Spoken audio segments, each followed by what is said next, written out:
Bueno, nosotros somos el grupo 7 y vamos a hablar un poco como la reflexión que tenemos del Memorial Ribersaltes, uniendo todos los conceptos que hemos analizado hasta el momento en el curso. Entonces está compuesto de diferentes puntos que queremos discutir, que hemos sacado las lecturas de lo que hemos visto en clase y un poco más como entender el principio, el por qué se llama memorial y qué es lo que quiere transmitir. Bueno, el memorial inicialmente es para recordar a las víctimas como de refugiados, abusos que se vieron en los campos de concentración de Ribersaltes. Uno de los puntos a tratar es que nosotros nos comportamos básicamente como animales en el momento en que tratamos a otros seres humanos o personas, no por instinto, sino por decisión propia, los despojamos, por así decirlo, de su humanidad y los metimos en ese lugar. Sí, porque, pues como para contexto, el campo Ribersaltes es un memorial a la gente que sufrió los campos de concentración.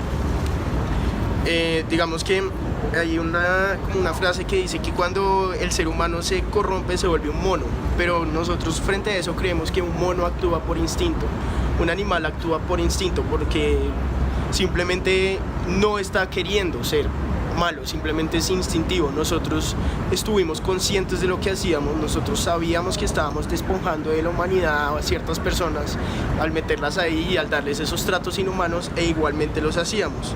Nosotros aún así, siendo unos seres evolucionados, lo hicimos. Sí, es como despojarnos de lo que somos y llegar al punto en el que es más, es como una mejor versión ser un animal como tal que sentirse orgulloso de lo que es el hombre, y sobre todo en este tipo de situaciones como es el campo de Ribersaltes. Es un poco como el hombre se ha perdido en el camino y como tristemente se aleja de su instinto y se vuelve un poco más como una conciencia de querer herir, de querer transmitir algo malo, de querer hacer daño. Pero yo creo que en parte también es parte instintiva de supervivencia, como por el medio del poder dominar otras culturas, por medio del poder, si tengo el poder de hacerte morir, pues, o de lograr conquistar el mundo, pues por decirlo así, por medio de la fuerza, pues lo hacen de manera instintiva. Pero no, eso no es tan instintivo, porque, o sea, el instinto no necesita apoderarse de las cosas. O sea, realmente el instinto solo necesita sobrevivir. El instinto es comer, el instinto es movilizarse.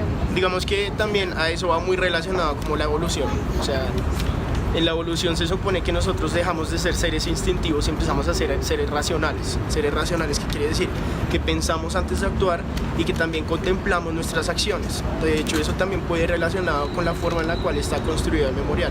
El memorial está construido con ciertas luces cenitales que están precisamente hechas para que nosotros contemplemos el cielo, para que nosotros contemplemos nuestra existencia y contemplemos lo que hemos hecho, recordemos, tengamos memoria sobre lo que hacemos y no lo volvamos a hacer. Más o menos en eso también se puede basar la evolución. Que eso de la memoria es muy importante. Yo creo que parte, o sea, sin ser redundante, el memorial, o sea, obviamente está ligado a la memoria, pero es como de pronto enfatizar cómo el hombre ha perdido como esa capacidad de retentiva y de como analizar y generar como una reflexión sobre lo que está pasando. La memoria se vuelve como un agente externo en el hombre muchas veces, y la persona lastimosamente tiene la facultad o también de pronto como el problema de escoger qué recordar y qué no. Entonces yo creo que todo lo que hemos visto en otras culturas, que es por medio de transmisión oral, escrita, lo que sea, es un poco como mantener esta historia, mantener mantener como todo este lenguaje, pero el memorial como tal enfatiza, es el principio de que toca recordar, de que toca seguir pensando en que ocurrió algo, de que no se puede olvidar, pues, a simple vista, y lo enfatiza todo el tiempo en las exposiciones, en las salas que tiene, en toda esa composición como arquitectónica que tiene el espacio como tal y lo que representa. Es un poco eso de que como a mí no me tocó vivir la historia, como a mí no me tocó ese momento específico de la historia en el que se sufría, pues no tengo la necesidad de recordarlo porque parece algo muy del pasado y es algo que pareciera que no se fuera a repetir o que no me tuviera que pasar a mí. Sin embargo, es necesario como colectivo tratar de hacer memoria a los sucesos del pasado y tratar de no cometerlos de nuevo. Es eso de de que el que no conoce su historia está condenado a repetirlo. Sí, Y eso digamos es lo que para como darle como más forma a ese tema es lo que estábamos hablando ahorita, que nosotros al contemplar básicamente nuestra historia, al contemplar como todo ese memorial, nosotros lo que vamos a hacer es recordar lo que pasó y es una forma como de no repetir. Digamos, la parte de contemplar es algo que nos hace humanos. Los animales no contemplan, los animales no pueden contemplar el cielo, los animales no pueden hacer memoria, no pueden ser conscientes de la muerte. Y yo creo que este memorial lo que hace es que es una transformación de los animales que fuimos, la parte de todo el sufrimiento que les causamos a los que estaban secuestrados o capturados en los campos de concentración, esa parte de animales, a una transformación completamente humana, porque el memorial, al hacernos recordar la muerte, al hacerlo, concientizar toda la parte de ver el cielo, eso nos vuelve otra vez más humanos. También he estado pensando que a partir de la memoria uno puede darle como la calidad de humano a aquellas personas que en algún momento perdieron esa calidad. O sea, aquellas personas que en algún momento estuvieron privadas de su libertad, que tuvieron que estar forzadas a vivir en estos lugares donde no tenían como las condiciones de higiene, y como murieron en esas condiciones, y después tocaba de algún modo hacer memoria de ellos y tratar de darles de nuevo esa humanidad que perdieron en algún momento. Sí, yo creo que es contemplar, pues sí, tanto como la estructura como tal, como el paisaje, las visuales, todo lo que el memorial tiene por ofrecer, pero también es contemplar historia, realidad, no sé, como sí, una esencia de lo que fue el lugar, lastimosamente negativa, pero pues es un poco como todo ese proceso de contemplación, no solamente lo que a nuestra simple vista está, sino es un poco ir más allá de lo que se ve. Yo creo que la arquitectura como tal, este memorial, tiene la facultad de, como no interrumpe la visual, eso hace que la persona entre al memorial y quiera saber un poco más de lo que pasó, o sea, es la finalidad. Y es ahí donde todo el proceso de contemplación se va desarrollando. O sea, todo tiene una relación con todo. Los barracones en el exterior, como la entrada de luz, como los caminos, como la materialidad, todo tiene un sentido, todo tiene una composición que lleva todo como una unidad. Y la arquitectura se apropia de esas cosas y se amolda a lo que pasó. Y, o sea, es la arquitectura la que conecta el pasado con el presente. Digamos que eso también es como una forma de explicar como el lenguaje de la arquitectura y lo que se trata de expresar en ese memorial. Sí, porque, digamos, otra cosa que otra vez nos diferencia con los animales es que tenemos la capacidad de comunicarnos. Y en este memorial hay una comunicación arquitectónica, no verbal ni realmente como simbológica como tal, porque no hay ningún símbolo de la estrella de judíos o algo así que comunique lo que haya pasado, sino que por medio de la arquitectura, por el medio del lenguaje arquitectónico, por el medio del lenguaje de lo que terminan siendo los barracones, se comunica el pasado, se comunica que ahí hubo un campo de concentración, se comunica que ahí hubo sufrimiento, que ahí hubo mucho dolor, mucha hambre, mucha sequía. Y la forma arquitectónica y los materiales de la arquitectura como que transmiten eso mismo, o sea, el material pesado del concreto que se mezcla con el paisaje desértico del lugar y las circulaciones que impiden como la luz y que conducen forzosamente, como que la arquitectura realmente genera eso, como simbólicamente y no simbólicamente recordar y transmitir algo. Sí, yo creo que lo interesante de todo ese concepto es cómo se implementa hoy en día la arquitectura como un lenguaje, como las visuales son una forma de transmisión de historia, de cultura. O sea, muchas culturas tenían esa tradición, como ya muy bien se sabe, es que de contar, de relatar, de transmitir con actos y eso, todo lo que ha ocurrido. Pero la arquitectura yo creo que es una manera mucho más tangible, más viable, más física, más presente en nuestro diario vivir, que permite demostrar qué fue lo que ocurrió y cómo generar conciencia en la gente. Ahí se asocia un poco con la memoria, cuando simplemente es un relato, una historia, mucha gente toma eso como algo pues con un gran porcentaje de poca, o sea, que no haya sucedido.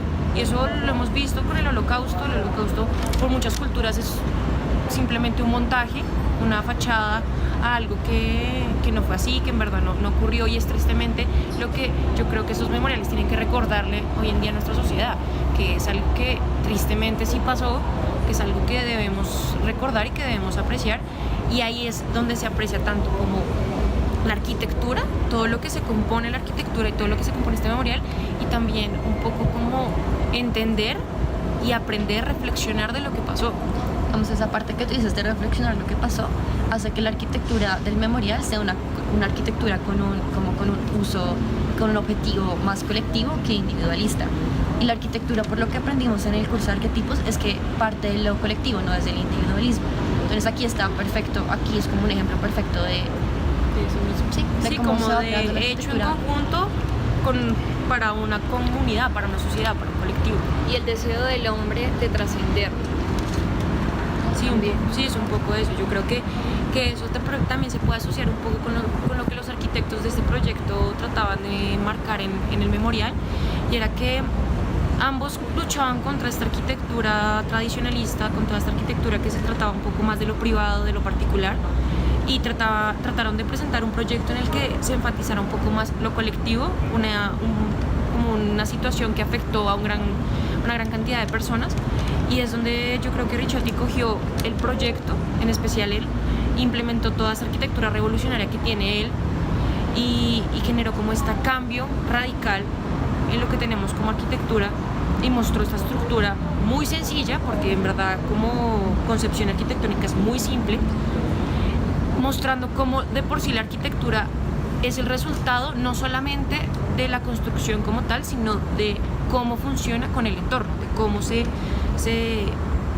como que se mete en un lugar, y cómo eso adquiere una definición, un concepto a partir de lo que está alrededor. Los barracones definen prácticamente toda la estructura, no la estructura define los barracones o da la idea de lo que fue el campo. Todo de por sí está como, yo creo que es un poco relacionado como eso. Creo que parte de toda esta estructura, toda de cómo se maneja, vienen los 3 principios que marca Vitruvio, que son venustas, firmitas y utilitas. Y más que todo es como, aunque sí, tiene una función, es clara, tiene una utilidad, pero también es como esta parte en la que la arquitectura se asocia un poco con la belleza, y la belleza está completamente ligada a la perfección.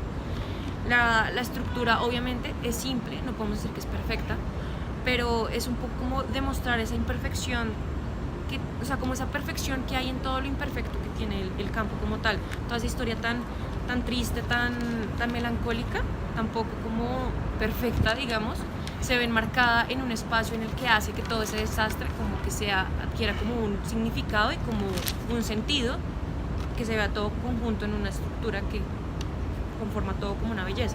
Digamos, contradice la imagen que uno tiene generalmente de la arquitectura, de que la arquitectura es algo bello, algo que uno dice es muy lindo, vamos a visitarlo porque me atrae verlo.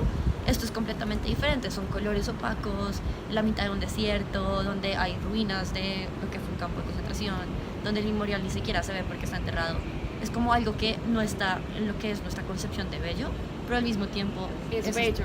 Es bello en sí sí mismo porque hace alusión a la muerte, y es como yo creo que se refleja hoy en día como el concepto de belleza ha cambiado, y como ya no tiene como un significado estricto, y como claro, como lo bello se liga con como en la antigüedad. Yo creo que muchas veces uno veía el Panteón y uno decía eso es belleza, eso es lo que se tenía como concepción de belleza, pero hoy en día la belleza yo creo que trasciende un poco más y se puede ver en muchas cosas, desde cosas particulares hasta algo tan grande como es el campo y el memorial.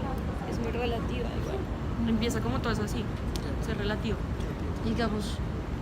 Bueno, relacionando con los temas del curso, la parte de los dibujos infantiles y la parte en la que se representa a partir de las 3 divisiones del cielo, el horizonte y el inframundo. También podemos relacionarlo con la forma en la que el edificio está ¿cómo se llama eso? Emplazado. Tranquila. En este campo de concentración, y es el edificio en la tierra como esta representación del inframundo, de la muerte, de toda la masacre que ocurrió en el pasado. y de cómo desde el inframundo, a partir de estas entradas cenitales en los patios de los... Sí, o sea, es como la concepción que tiene el memorial como tal. Es como un conjunto de elementos, tanto de recorridos como de entradas de luz, como de implantación. O sea, todo es un conjunto que lleva a crear un poco esa diferenciación entre los tres espacios que ya se estaba explicando un poco. Y yo creo que gran característica que tiene el memorial es el hecho de que no interrumpe esa visual, como ya lo habíamos dicho, y hace que en cierta parte se demuestre como toda esa parte de inframundo, como esa parte de muerte que se caracteriza como fuertemente en el memorial, se encuentra enterrada completamente. Y asimismo la rampa de acceso es una conexión entre la tierra, el horizonte, lo que está pasando aquí y lo que está pasando allá abajo en el inframundo. Digamos, el memorial marca una línea de horizonte súper marcada entre lo que es el cielo y el inframundo. En el inframundo está el memorial, en el punto de la tierra están los barracones y en el cielo después está el cielo, y el memorial tiene esa conexión hacia el cielo por medio de la abertura de luz cenital que tiene en el centro. Y los barracones pudieran ser como esa realidad, esa cosa en la tierra que ya no se puede cambiar, que es, no sé, lo que ya pasó, es la realidad, son esos barracones en la línea horizontal. Y todo eso yo creo que se junta un poco como o sea, si de por sí la estructura se encuentra implantada en el terreno, como enterrada completamente, y como que invoca toda esa parte del inframundo, es como ya un poco generar la reflexión en el hombre de esa conciencia de la muerte, como del principio que es muy claro en el hombre, que es de mantener como presente que vinimos al mundo, pero pues también nos vamos, y es como esa cualidad que tenemos los hombres, a diferencia de los animales, de que hay un principio y hay un fin. Y creo que este memorial lo marca mucho. Sí, como que gracias al memorial logramos ser un poco más humanos, porque nos hace recordar, nos hace concientizar la muerte, nos hace contemplar el cielo, nos hace partir desde el colectivismo más que del individualismo. Sí, es como un conjunto de elementos que hemos analizado hasta el momento que nos permiten entender un poco más allá de que el memorial no es una simple estructura que trata de generar un recuerdo en la historia, sino más que todo como desde mantener un principio arquitectónico hasta un principio cultural. O sea, es una unión de muchos elementos que permiten como entender un poco la historia, entender al hombre y como recordar y en cierta parte generar una reflexión en nosotros de qué es lo que verdaderamente somos y queremos ser. Y también que la arquitectura en este momento se ve como eso. La arquitectura, esperen, es que esta parte me gusta. ¿Después ahí lo corto? Ya. Sí. La arquitectura se ve en este momento no como un objeto plástico que se pone en algún lugar, que pudiera ser una nave espacial que se posó en la Tierra, sino que la arquitectura debe responder a la historia, a los agentes sociales, a la memoria del pasado, al entorno, al paisaje. Y la arquitectura no es solo ese objeto bonito de diseño que siempre nos han como metido en la cabeza, sino que la arquitectura va más allá, va hacia lo social, va hacia... Sí, la arquitectura no es como un principio, yo creo que es más una respuesta a lo que está pasando. Es como muchas veces creemos que a partir de la arquitectura se está generando algo, pero yo creo que en esta situación es algo, a partir de algo se está generando arquitectura. Como que no somos los humanos los que hacemos arquitectura, sino que la arquitectura nos hace más humanos.